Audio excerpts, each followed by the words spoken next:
A mother bear was in a challenging situation as her cub was dying. In an extraordinary act of trust, she sought aid from an unlikely source, a humble fisherman. What happened next was an unbelievable act of kindness that forever changed the fisherman's life. A massive grizzly bear lumbered out of the forest undergrowth and stopped just a few feet away from a surprised fisherman named Victor. He didn't even have the time to be scared or run for his life. With an urgent look, the bear gently placed a tiny, motionless cub before him. The cub was barely alive. Victor's heart raced as the mother bear gave him a sorrowful, pleading look, silently asking for help for her injured baby. The fisherman looked up and down a few times, his mouth agape. He had always thought an encounter with a wild bear would end in tragedy for him, especially if he was unlucky enough to meet a mother with her cub in tow. Yet, the bear in front of him was not displaying any signs of aggression.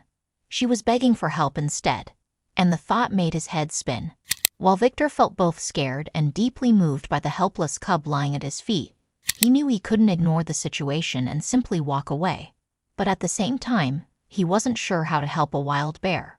He had no knowledge of their anatomy beyond the fact that they were massive and rippling with muscles. What if he tried to help and only made things worse? Just then, he heard a noise in the nearby bushes.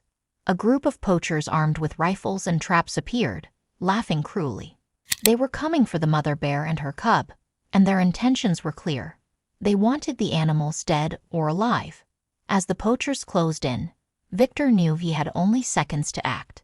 The group spread out, trying to flank the bears from multiple angles. Two of them unfolded a large, heavy-duty net, preparing to throw it over the mother bear. Another poacher readied a long pole with a metal loop at the end, a snare designed to capture and restrain large animals. They didn't even acknowledge the presence of the fisherman. But without a moment's hesitation, Victor sprang into action. He grabbed his fishing rod, gripping it tightly like a weapon. "Leave them alone," he shouted. The poachers sneered, mocking his bravery, but Victor stood his ground.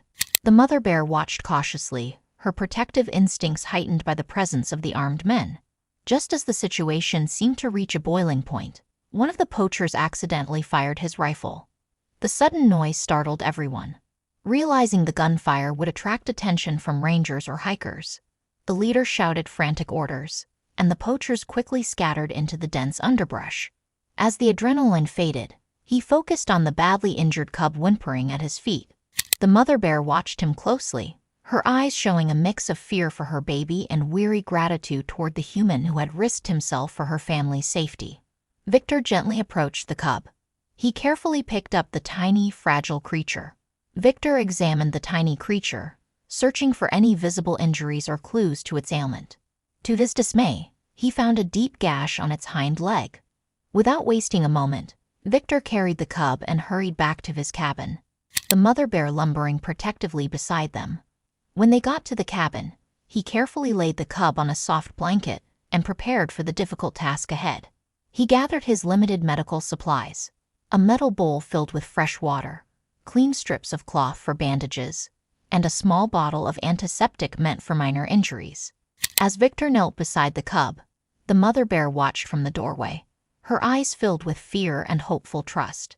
With gentle hands, Victor dipped a cloth into the antiseptic and applied it to the wound. The cub let out a cry of pain, and the mother bear growled, tense and watchful. Victor continued to clean and dress the wound, apologizing with each whimper from the cub.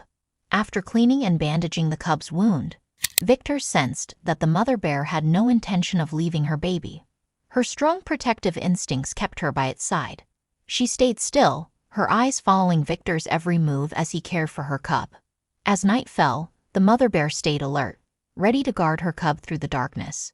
The next morning, Victor saw that the bear hadn't moved an inch. Her eyes were still fixed on her cub, which had survived the night thanks to his care. However, letting them go was still premature. The mother bear grew restless on the third day in Victor's cabin.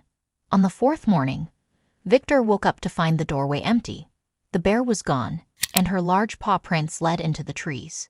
But she hadn't abandoned her cub. At night, she would come back to check on her cub, still recovering from its infection. Sometimes the bear even returned to Victor's porch during the day, drawn by her cub's cries or scent. She would pause outside the door, trying to locate her baby. She would retreat back into the forest only after Victor carried the cub outside to reassure her. This routine continued for several days as the cub regained strength under Victor's care. The mother bear was never far away, balancing her own needs with checking on her cub. As the cub's health improved, a new challenge emerged. It had become used to Victor and seemed unwilling to return to the wild. The mother bear, sensing her cub's hesitation, would often approach the cabin, her eyes filled with a mixture of gratitude and longing. One day, as Victor was tending to the cub, he heard a commotion outside.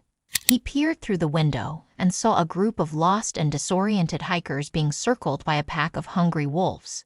Without a second thought, Victor grabbed his trusty fishing rod and rushed outside. Realizing their predicament, the hikers clung to each other in fear as the wolves closed in. Just as the situation seemed hopeless, the mother bear burst from the trees, roaring loudly and scaring the wolves away. The hikers were shocked as the bear approached, believing they had just fallen out of the frying pan into the fire. Victor quickly intervened, explaining to the hikers that the bear was not a threat, but rather their savior.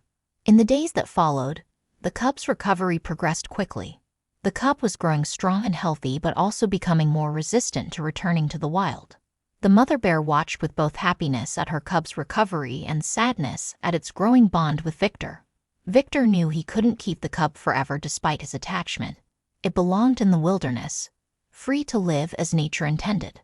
With a heavy heart, he began reintroducing the cub to its natural habitat. He began taking the cub on short trips into the forest, letting it explore its natural home, sights, sounds, and smells.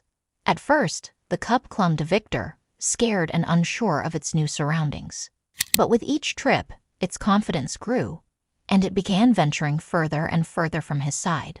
The mother bear watched these outings closely, staying nearby to ensure her cub was safe.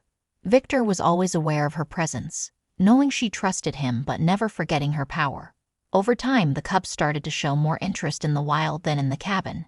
It began playing with leaves and sticks, chasing butterflies, and pouncing on imaginary prey. Finally, the day came when Victor knew the cub was ready to return to its mother fully. As the sun began to set, he led the cub to the edge of the forest, where the mother bear was waiting. Victor knelt down and gently nuzzled the cub one last time, whispering words of encouragement and love. He stood back, letting the cub make the final decision to stay with him or return to the wild where it belonged. For a moment, the cub hesitated, torn between the human who had saved its life and the natural world it was born to be a part of. The mother bear approached slowly, her eyes locked on her cub. With a gentle nudge, she encouraged the cub to come with her, to return to the life it was meant to live. The cub looked back at Victor, its eyes full of trust and love. With a final glance, the cub turned away from Victor and followed its mother into the forest.